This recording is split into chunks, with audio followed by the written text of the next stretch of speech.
Un thriller suisse, ça donne quoi? Ça donne que j'ai pas vraiment apprécié, puisque j'ai écouté Le Miroir des âmes de Nicolas Freud, et il se trouve que depuis le moment où je l'ai terminé, j'ai eu l'occasion d'échanger avec 2 amis à ce sujet, et ces échanges m'ont conforté dans le malaise que j'ai ressenti durant toute l'écoute. Puisqu'il s'agit d'une histoire qui commence par l'assassinat d'un flic par un meurtrier surnommé le Vénitien, et qui commence par un attentat en pleine ville de Neuchâtel, en Suisse donc. Ce qui laisse le procureur amnésique puisqu'il était dans la zone de l'attentat. Il y a eu 2 rebondissements que je n'avais pas vu venir, et ça, je dois laisser à l'auteur, d'autant plus que la plume est simple mais efficace.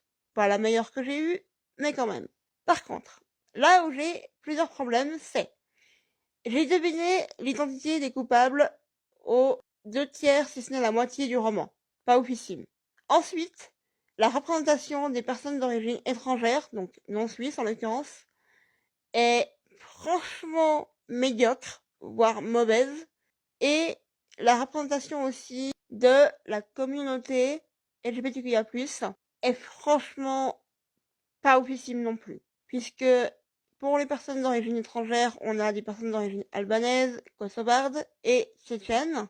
Le tchétchène, en l'occurrence, est un adolescent adorateur de Daesh qui n'est là que pour brouiller les pistes de manière superficielle, et ça marche moyen et ça repose sur un biais raciste de la part des 2 flics. 2 flics d'ailleurs qu'on suit mais qui n'ont aucune profondeur en tant que personnages. Et il y a donc une prostituée d'origine albanaise qui est aussi lesbienne et qui a une relation sexuelle avec la greffière du procureur, qui a priori est hétéro. C'est pas clair, c'est un peu bizarre, sachant que c'est donc un auteur en train d'écrire une scène de sexe entre 2 femmes, soit.